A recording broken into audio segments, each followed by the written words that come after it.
Skimbleshanks, the Railway Cat by T.S. Eliot.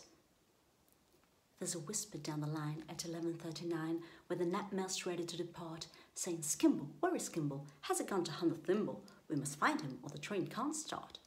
All the guards and other porters and the station master's daughters, they are searching high and low, saying, "Skimble, where is Skimble? For unless he's very nimble, then the gnatmail just can't go."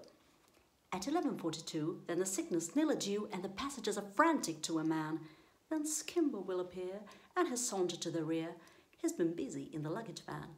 He gives one flash of his glass green eyes and the signal goes all clear. And we're off at last for the northern part of the northern hemisphere. You may say that by and large it is Skimble who's in charge of the sleeping car express. From the driver and the guards to the bagman playing cards, he will supervise them all, more or less. Down the corridor he paces and examines all the faces of the travellers in the first and in the third. He establishes control by a regular patrol, and he'd know at once if anything occurred.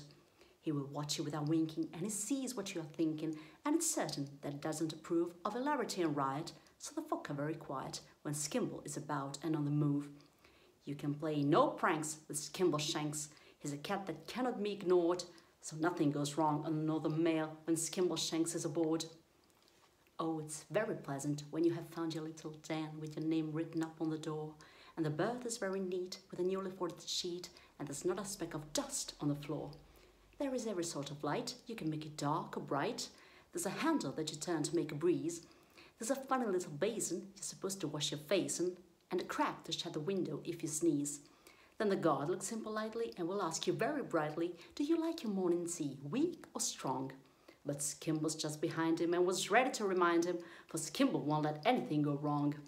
And when you creep into your cozy berth and pull up the counterpane, you ought to reflect that it's very nice to know that you won't be bothered by mice. You can leave all that to the railway cat, the cat of the railway train. In the watches of the night, he is always fresh and bright. Every now and then he has a cup of tea, with perhaps a drop of scotch while he's keeping on the watch, only stopping here and there to catch a flea. You were fast asleep at Crewe, and so you never knew that he was walking up and down the station. You were sleeping all the while he was busy at Carlisle, while he greets the station master with elation. But you saw him at Dumfries, where he speaks to the police if there's anything they ought to know about. When you get to Gallowgate, there you do not have to wait, for Skimbleshanks will help you to get out. He gives you a wave of his long brown tail, which says, "I'll see you again." You'll meet without fail on the midnight mail the cat of the railway train.